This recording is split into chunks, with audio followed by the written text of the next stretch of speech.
I'm Severin Suzuki, speaking for ECHO, the Environmental Children's Organization. We're a group of 12 and 13-year-olds trying to make a difference. Vanessa Seti, Morgan Geisler, Michelle Quigg, and me. We've raised all the money to come here ourselves, to come 5,000 miles to tell you adults you must change your ways. Coming up here today, I have no hidden agenda. I am fighting for my future. Losing my future is not like losing an election or a few points on the stock market. I am here to speak for all generations to come. I am here to speak on behalf of the starving children around the world whose cries go unheard. I am here to speak for the countless animals dying across this planet because they have nowhere left to go. I am afraid to go out in the sun now because of the holes in our ozone. I am afraid to breathe the air because I don't know what chemicals are in it.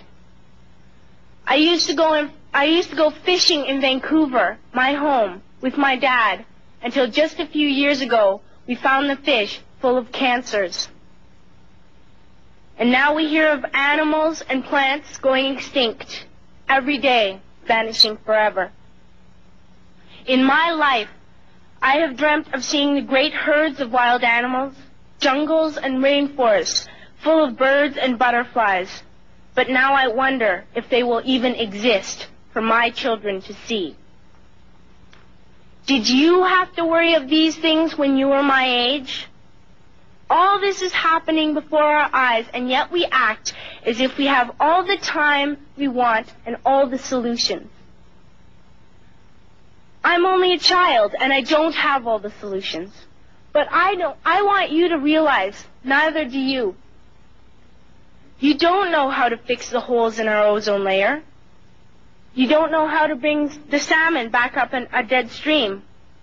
You don't know how to bring back an animal now extinct. And you can't bring back the forest that once grew where there is now a desert. If you don't know how to fix it, please stop breaking it. Here, you may be delegates of your government, business people, organizers, reporters, or politicians, but really, your mothers and fathers, sisters and brothers, aunts and uncles, and all of you are someone's child. I'm only a child, yet I know we are all part of a family, 5 billion strong. In fact, 30 million species strong. And borders and governments will never change that. I'm only a child, yet I know we are all in this together and should act as one single world towards one single goal. In my anger, I am not blind, and in my fear, I am not afraid of telling the world how I feel. In my country, we make so much waste. We buy and throw away, buy and throw away, buy and throw away, and yet northern countries will not share with the needy. Even when we have more than enough, we are afraid to share. We are afraid to let go of some of our wealth. In Canada, we live the privileged life, with plenty of food, water, and shelter. We have watches, bicycles, computers, and television sets. The list could go on for 2 days. 2 days ago, here in Brazil, we were shocked when we spent time with some children living on the streets. This is what one child told us. I wish I was rich. And if I were, I would give all the street children food, clothes, medicines, shelter, and love and affection. If a child on the streets who has nothing is willing to share, why are we who have everything still so greedy? I can't stop thinking that these are children my own age, that it makes a tremendous difference where you are born. That I could be one of those children living in the favelas of Rio. I could be a child starving in Somalia, or a victim of war in the Middle East, or a beggar in India.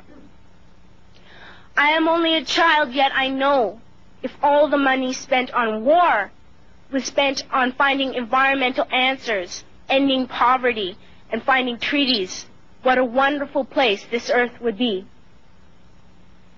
At school, even in kindergarten, you teach us how to behave in the world. You teach us not to fight with others, to work things out, to respect others, to clean up our mess, not to hurt other creatures, to share, not be greedy. Then why do you go out and do the things you tell us not to do? Do not forget why you are attending these conferences, who you're doing this for. We are your own children. You are deciding what kind of a world we are growing up in. Parents should be able to comfort their children by saying, everything's going to be all right. It's not the end of the world, and we're doing the best we can. But I don't think you can say that to us anymore. Are we even on your list of priorities? My dad always says, you are what you do, not what you say. Well, what you do makes me cry at night. You grown-ups say you love us, but I challenge you, please, make your actions reflect your words. Thank you.